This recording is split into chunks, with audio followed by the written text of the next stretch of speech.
Good morning friends, my self Alpesh Prajapati.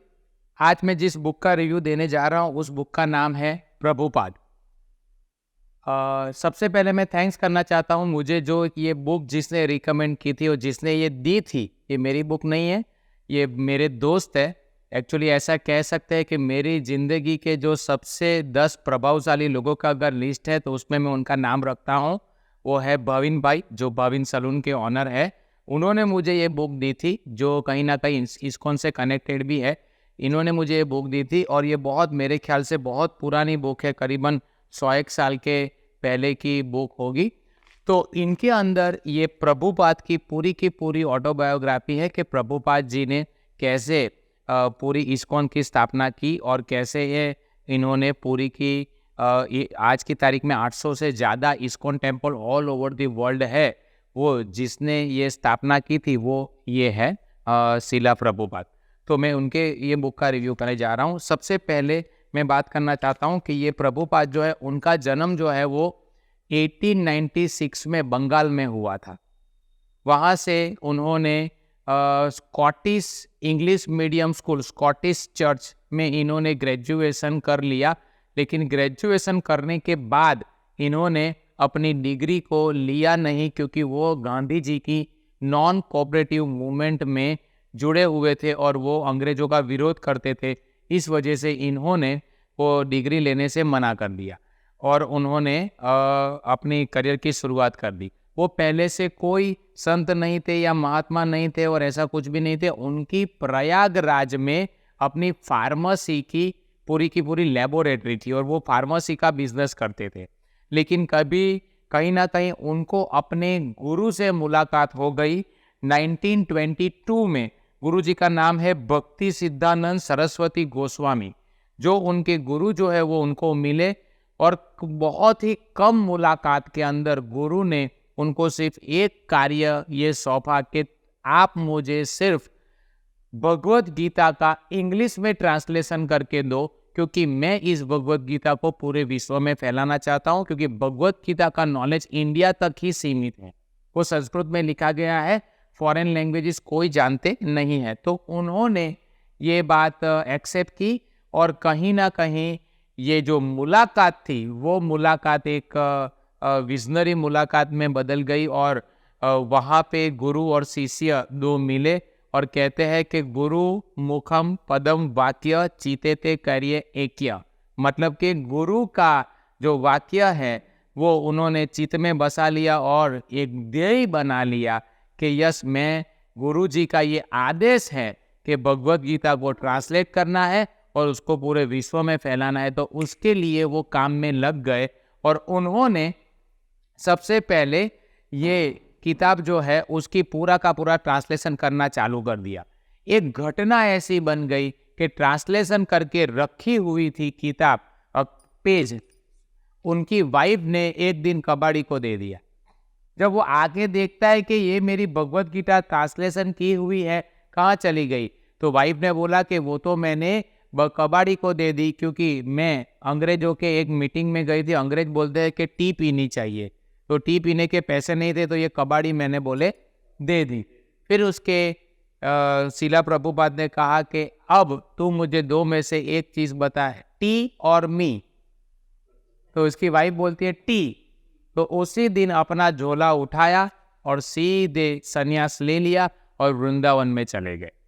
और वृंदावन में जाके इन्होंने पूरा का पूरा ये भगवत गीता का ट्रांसलेशन कर लिया। पूरी की पूरी भगवत गीता इंग्लिश में लिख ली। और जब 67 इयर्स की एज में उन्होंने ये भगवत गीता का पूरा ट्रांसलेशन कर लिया और अपने गुरु के पास गए, तो गुरु ने कहा कि अब मैं तुझे दूसरा टास्क बोलता हूं कि इस चीज को तो पूरे विश्व में फैला। अब ये बंदा ने क्या सोचा कि फैलाना ही है, शुरुआत करनी ही है, तो पूरे पृथ्वी का सबसे महासत्ता जो है उस महासत्ता का सबसे नंबर 1 जो सिटी है, मतलब पूरे विश्व की महासत्ता यूएसए और यूएसए की सबसे बड़ी सिटी न्यूयॉर्क, और न्यूयॉर्क का सबसे पॉश एरिया है जो टैम्स्किन स्क्वायर पार्क न्यूयॉर्क। वहां से उन्होंने शुरुआत की और शुरुआत करने के बारे में सोचा। 67 ईयर्स की एज में वो 32 डेज की यात्रा करते हैं बाई शिप, और 32 घंटे की यात्रा, $60 लेके और अपनी छोटी सी बैग लेके वो वहां से एक विजन के साथ निकले थे कि मुझे पूरे विश्व में भगवत गीता को फैलाना है। रास्ते में 2 बार इनको अटैक आया, जहाज में 2 बार उसको अटैक आया, लेकिन उसके बाद वो उतरने के बाद वो अपने एक रिलेटिव के घर पे गए, जहाँ पे इन्होंने एक जगह दी उनको, एक छोटा सा कमरा दिया।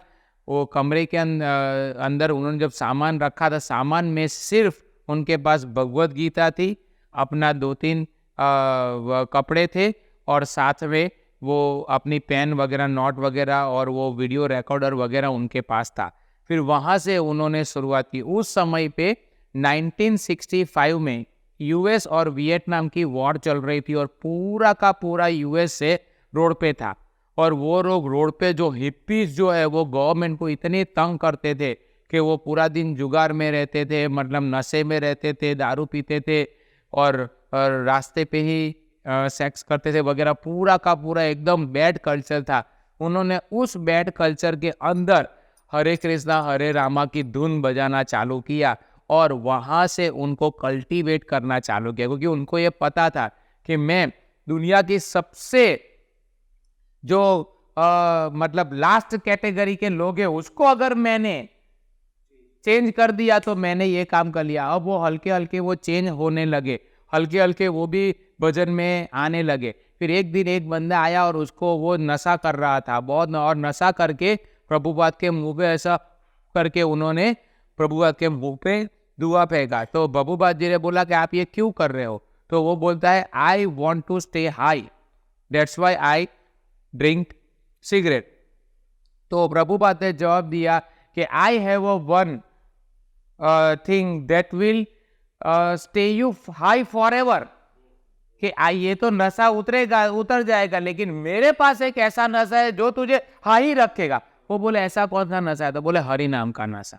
और फिर वो उसको हरि नाम सिखाने लग गए, और एक समय ऐसा आया कि वो सारे के सारे लोग को इतना मजा आने लगा, पूरा का पूरा दिन भजन करने लगे, ये करने, और पूरे के पूरे लोग कन्वर्ट होने लगे हरि नाम में। यूएस के प्रेसिडेंट प्रभुपाद को मिलने आए कि आप बहुत अच्छा काम कर रहे हो और हम आपको सपोर्ट करते हैं, आप आगे बढ़ो। तब उन्होंने वहाँ पे इस्कॉन की स्थापना की, international society for Krishna consciousness, ISKCON की स्थापना की, और उन्होंने वहाँ से शुरुआत की अमेरिका से, और पूरे के पूरे विश्व में उसको फैलाने की शुरुआत कर दी। धीरे धीरे वो काम करते गए, और आज करते करते आज की तारीख में सीन ऐसा है कि विश्व में 800 से ज़्यादा उसके मंदिर है, और 3 मंदिर उसके पाकिस्तान में भी है। इंडिया का ऐसा कोई भी मंदिर नहीं है जो पाकिस्तान में है, लेकिन इन्होंने ऐसा काम किया कि पाकिस्तान के अंदर भी उनके मंदिर है। ओके, अब इन्होंने जैसे जैसे शुरुआत की, फिर धीरे धीरे डिवोटीज उनके साथ आते गए, इनको लीडर्स ऑफ लीडिंग लीडर्स भी कहा जाता है। प्रभुपाद को लीडर्स ऑफ लीडिंग लीडर। उन्होंने सबको कल्टीवेट किया, उन्होंने सबको इतना प्यार दिया। ऐसा कहते हैं कि प्रभुपाद बहुत खुश रहते थे, बहुत हंसा करते थे, और ऐसा कहते हैं कि संस्कृत में वाक्य है सी गुरु करुणा सिंधु, मतलब कि गुरु जो है वो करुणा का सागर होना चाहिए। वैसा वो अपने शिष्यों को इतना प्यार करते थे, और एक समय ऐसा कि 10,000 शिष्य बन गए। लेकिन उस समय पे उसको इतना भारी अटैक आया कि वो कंप्लीटली मरने की कगार पे आ गए, और उन्होंने तब ये डिसीजन ले लिया कि मैं फिर से वृंदावन चला जाऊंगा, और इवन वो वृंदावन आ गए आफ्टर ये सब करने के बाद।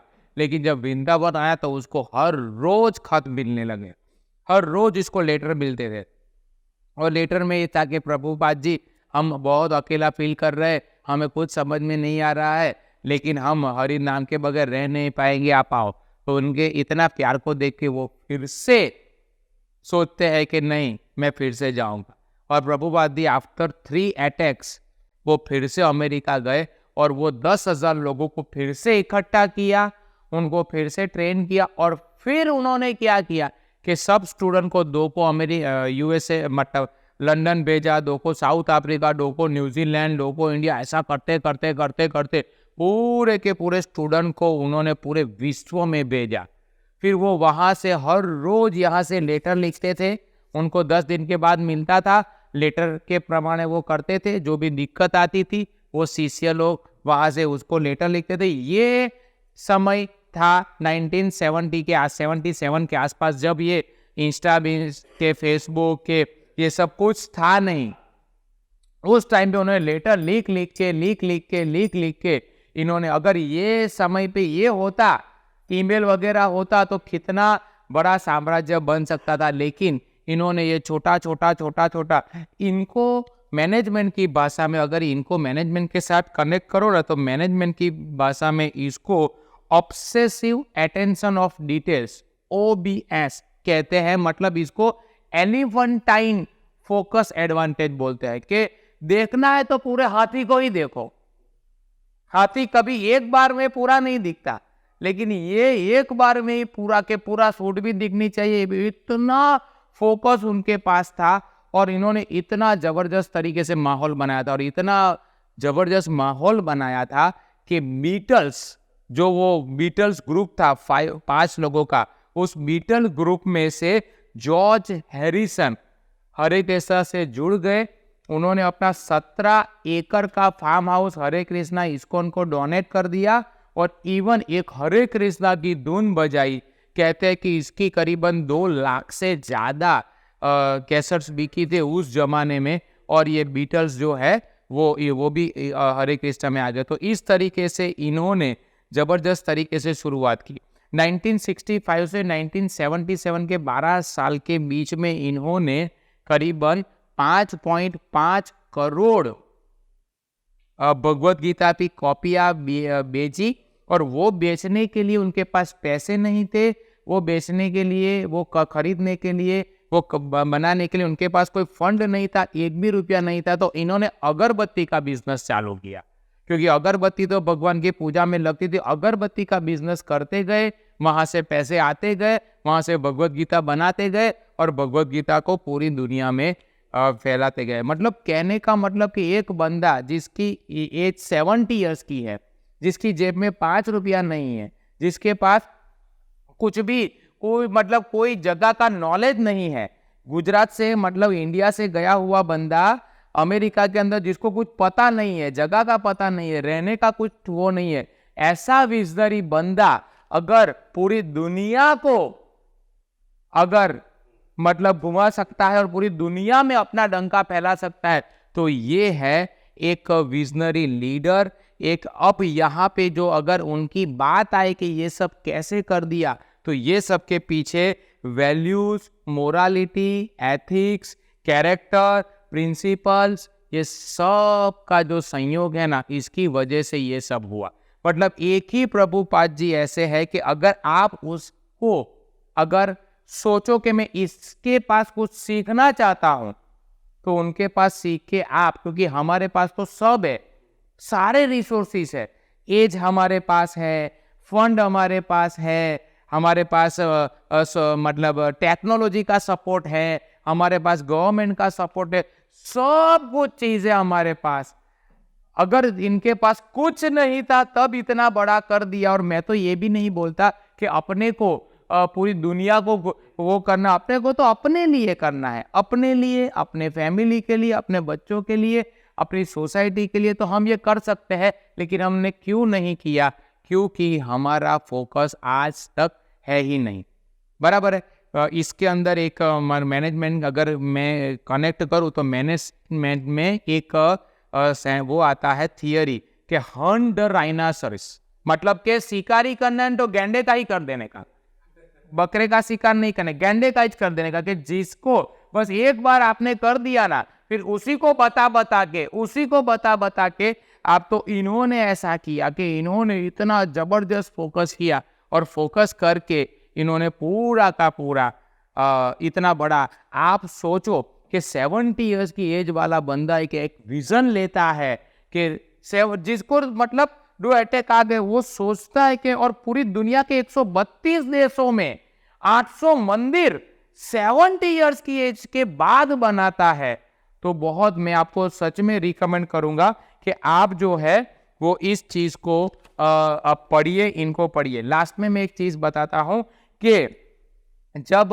मंदिर में अमेरिका ने रथ यात्रा मंदिर के अंदर, और जगन्नाथ मंदिर की जिसमें भगवान को तैयार करते पूरा जो माहौल होता है वो करने से जब मना कर दिया ना कि ये सब तामझाम झमेला नहीं चाहिए, तो ये शिला प्रभुपाद एक ऐसे इंसान थे अकेले जिन्होंने बोले कि रथ यात्रा हम रास्ते से लेके जाएंगे, और रथ यात्रा की शुरुआत करने वाले शिला प्रभुपाद थे कि जगन्नाथ जो रथ यात्रा के दिन जगन्नाथपुरी में रथ यात्रा निकलते, उसकी स्थापना इन्होंने की थी, बराबर है। और आज की तारीख में इस्कॉन फाउंडेशन की बात कर रहा हूं, तो इस्कॉन फाउंडेशन में जो world's largest vegetarian food channel, जिसका नाम है फूड फॉर लाइफ, जिसको मिड डे मील भी बोलते हैं, अगर स्टीव जॉब्स का अगर आप इंटरव्यू सुनो तो स्टीव जॉब्स ने कहा है कि मैं हर संडे को 4 किलोमीटर दूर जाता था इस्कॉन में खाने के लिए। वो जो मिड डे मील की स्थापना है वो इन्होंने की थी, और right now per day 14 lakh लोग इस्कॉन के मिड डे मील से खाना खाते हैं। 14 लाख पर्सन पर डे, इतना इस्कॉन ने किया। अब सोचो एक 70 साल का बंदा ये सब करने के बाद लास्ट में पर डे 14 लाख लोगों को खाना खिलाता है, और खुद का अकाउंट भी नहीं है, खुद के पास 1 रुपया नहीं है, खुद के पास कोई फंड नहीं है, लेकिन सोचो कि इतना बड़ा साम्राज्य बना सकता है।